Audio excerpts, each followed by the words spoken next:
Hello friends, मैं प्रीति सोनी छत्तीसगढ़ से। Friends, हम कल्कि जी के बारे में बातें करते हैं तो लोगों को विश्वास नहीं होता।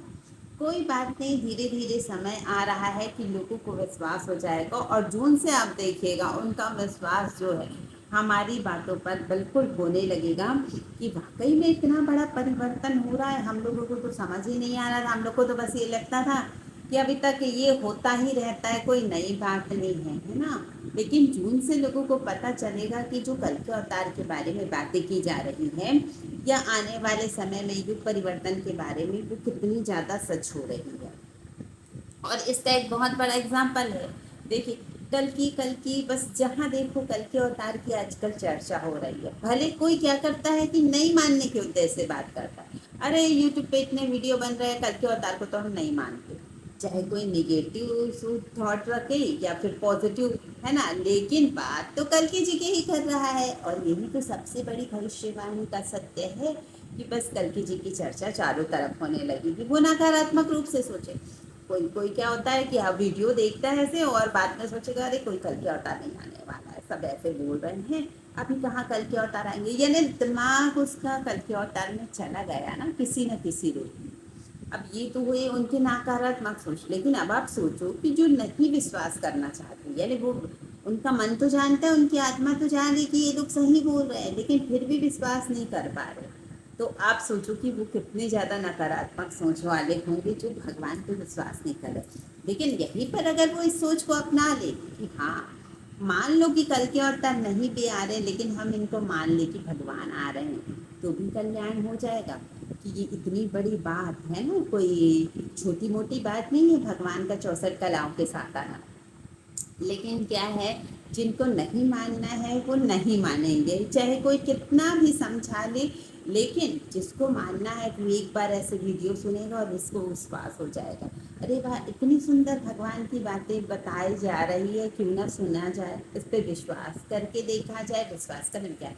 लेकिन कोई बात नहीं, जून के टाइम से ऐसा कुछ होगा कि लोगों का विश्वास बढ़ जाएगा। जैसे भविष्यवाणी के हिसाब से हमने कहा भी था कि मई में तो शुरुआत हो ही जाएगी, और आप देख लीजिए मई में शुरुआत हो गई, जून में और ज़्यादा बढ़ेगा, और जुलाई अगस्त सितंबर आते आते तो इतना ज़्यादा बढ़ जाएगा कि लोगों को बिल्कुल लगेगा कि अब बस सब कुछ होने ही वाला है। लेकिन एक बात और बता दी जाए आपको कि अभी बार बार हम चेतावनी दे रहे, बार बार आपको भक्ति करने के लिए बोले, कुछ तो कर नहीं रहे। मान लो कि हम चेतावनी दे रहे हैं तो ना इसके लिए आपसे पैसे मांग रहे हैं ना कुछ नहीं, सिर्फ एक ही बात तो कह रहे हैं कि भक्ति कर लो, भगवान के रास्ते पर चलो और मन साफ रख लो। इसमें कहाँ पर कुछ गलत बात कही है ना। तो इस तरीके से जो ये बात को नहीं मानेगा, स्वीकार नहीं करेगा, आने वाले समय में जब उसके सामने ऐसी सिचुएशन बन जाएगी, है ना, कि लोगों को विश्वास होने लगेगा अरे वाकई में इतनी बुरी सिचुएशन है, अब इस सिचुएशन से भगवान ही हम लोगों को निकाल सकते हैं, तब वो जाके भगवान का नाम लेने लगेगा। तो उसके पास ज़्यादा टाइम नहीं बचेगा। और बार बार क्यों हमारे मन में यही आ रहा है कि कोई 28-32 नहीं, जो होना है अभी 2026 ही काफ़ी है सब होने के लिए, ऐसा लगता है। अब आगे ईश्वर की इच्छा, कल्कि जी की इच्छा, क्योंकि ऐसा लग रहा है कल्कि जी की शक्तियाँ ना बहुत मतलब कि जागृत हो चुकी है, 50% से ज़्यादा जागृत हो चुकी है। और उनको एहसास होने लगा है कि वो ऐसे मतलब किसी महान कार्य के लिए इस धरती पर आए हैं, और उनको थोड़ा थोड़ा सा अपने बारे में ज्ञान होता जा रहा है। क्योंकि जब उनकी एनर्जी जागृत होती जा रही है, कल्कि जी की एनर्जी, तो उनकी एनर्जी के माध्यम से उनके बाकी भक्तों की एनर्जी भी जागृत हो रही है। ऐसे क्या है, भक्तों को भी खुद पता चल जाएगा कि भगवान की अभी सिचुएशन क्या है। और जो बोलते हैं ना कि हम भक्त हैं कि नहीं, कैसे पता चले, तो देखो अगर आप भक्त हो तो आपको दुनिया से कोई मतलब नहीं होगा। सिर्फ एक ही चीज़ की आपको फिक्र होगी कि किसी भी तरीके से आपको भगवान की शरण में जाना है। ये नहीं बोल रहे कि सारे कर्म छोड़ के फिर भगवान का इनाम लेते बैठे रहो। जब आए हैं, जो हमारे आसपास जितने भी हमारे फैमिली मेंबर्स हैं, रिश्तेदार हैं, पड़ोसी है, जो भी हैं, सबके साथ हमें देखो दुनियादारी निभानी पड़ेगी, क्योंकि अभी हम संसार में हैं, है ना। तो ये तो करना पड़ेगा, लेकिन मन हमेशा आपका भगवान में लगा रहे। मन में सिर्फ एक ही इच्छा, एक ही कामना रहे कि बस हमें भगवान की शरण में जाना है, किसी भी तरीके से भगवान की शरण मिल जाए, तो वो सच्चा भक्त है। और किसी तरीके से इस भक्ति को नापने का कोई पैमाना नहीं है, और बस आपके मन से ही आप समझ सकते हैं। क्योंकि अब देखो, पूजा पाठ कर रहा है उसको हम भक्त बोले, तो ये पूजा पाठ भी जो है स्टार्टिंग स्टेज है। जब इंसान पूरे टाइम उसे भगवान का याद आने लगे ना, मन में सिर्फ भगवान का चिंतन होता रहे, तो वो समझो वो पूजा पाठ से ऊपर उठ गया है। कि जब मन करे मन से ही पूजा कर ली, जब मन करे भगवान दिख रहे हैं तो और फिर पूजा की जरूरत ही नहीं। और दूसरी बात, हम हमेशा बोलते हैं कल की जिस दुनिया में है तो वो सब कुछ हमारे जैसे ही करेंगे, मतलब जो आज का इंसान कर रहा है वही सारे काम कल की जी करेंगे। तो सबको आश्चर्य होता है, लगता है ये फेक बात है। फेक बात तो चलो आप छोड़ो, एक बात बताओ, अभी के टाइम पे भगवान आएंगे तो वो धोती कुर्ता पहन के धनुष बाण लेके या बांसुरी लेके तो घूम नहीं सकते। पहले की सिचुएशन बहुत अलग थी। आज के टाइम पे अगर भगवान आते हैं तो वो बिल्कुल हमारे जैसे रहेंगे।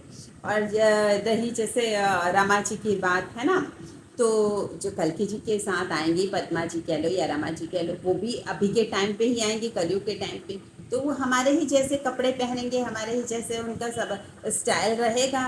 कुछ अलग तो वो भी नहीं करेंगी, वो भी चाय कॉफ़ी पीती होंगी, वो भी घर में किचन में काम करेंगी, रोटियां वो भी सेकेंगी, जो नॉर्मल इंसान करते हैं यही सब काम अभी भगवान भी करेंगे, है ना। कहने का मतलब ये है। अब कोई पूछते हैं हमसे कि कल्कि जी क्या कर रहे हैं, कैसे उनको पैसा मतलब इनकम का क्या साधन है उनके, तो ये तो हम नहीं बता सकते कि वो जॉब कर रहे हैं, बिजनेस कर रहे हैं, या कल्कि जी के साथ क्या हो रहा है। लेकिन ये बात जरूर है, कल्कि जी के साथ जैसी भी स्थिति रही हो, है ना, लेकिन 2025 से और भी इसके पहले से, लेकिन 2025 से और भी ज़्यादा उनके साथ अच्छा होने लगेगा। जैसे तो कोरोना के टाइम से हम कहते ही हैं कि उनके मतलब कल्कि जी की चेतना जागृत होने लग गई, वो कोरोना का ही टाइम था। उसके बाद से कल्कि जी की चेतना जागृत होने लगी।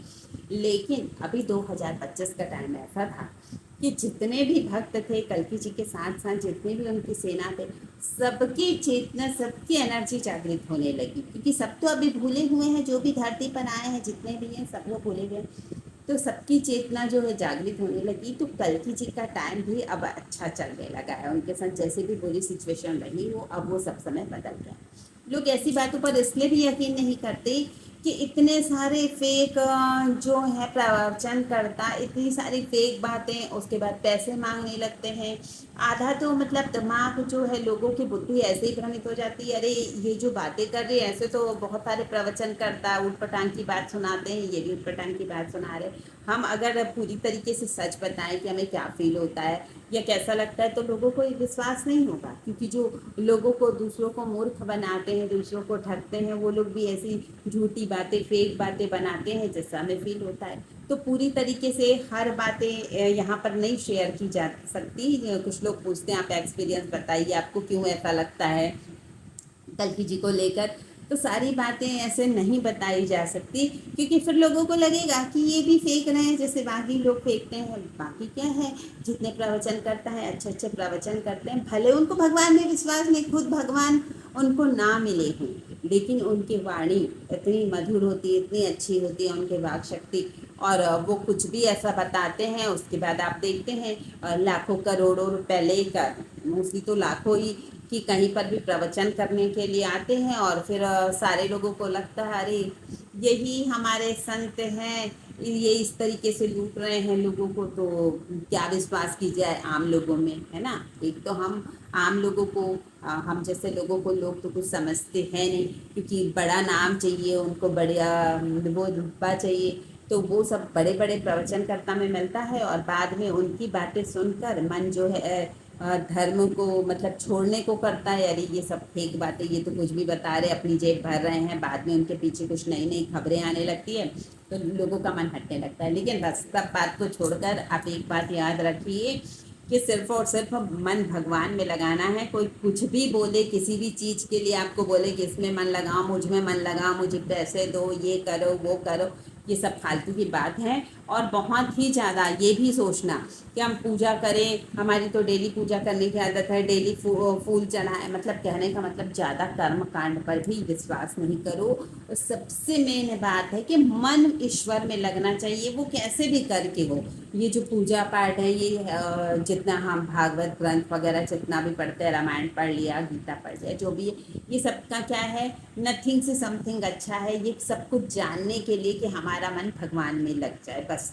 नहीं तो अगर आपका मन भगवान में नहीं लगा, उसके बाद आप सारे शास्त्रों के ज्ञाता हैं, वेद पढ़ लिए, पूरा सब कुछ कर लिए, तो इसका कोई मतलब नहीं है। इसका मतलब क्या है पता है, आप ज्ञानी नहीं है, सिर्फ आपके पास इंफॉर्मेशन है कि ऐसा ऐसा होता है। ये ज्ञान नहीं है। ज्ञान वो होता है जो हम अपनी लाइफ में उतारते हैं, है ना, जो हमारे सबकॉन्शियस माइंड में फीड हो जाता है और वो हमारी लाइफ में चलता रहता है। लेकिन हमें बड़ी बड़ी बातें पता है, हाँ, मुझे गीता का ये श्लोक याद है, यहाँ पर ये हुआ, वहाँ पर वो हुआ, इतने सारे मंदिरों के बारे में बता दिया, इतने बड़े बड़े ग्रंथों के बारे में बता दिया, इसका कोई मतलब नहीं। बस एक छोटा सा शब्द है, कहीं ना कहीं कैसे भी करके मन ईश्वर में लग जाए, तो समझिए हमने सारे ग्रंथ पढ़ लिए। सारे ग्रंथ सबका सार, सबका निचोड़ यही है कि कैसे भी करके आप अपना मन ईश्वर में लगा लीजिए।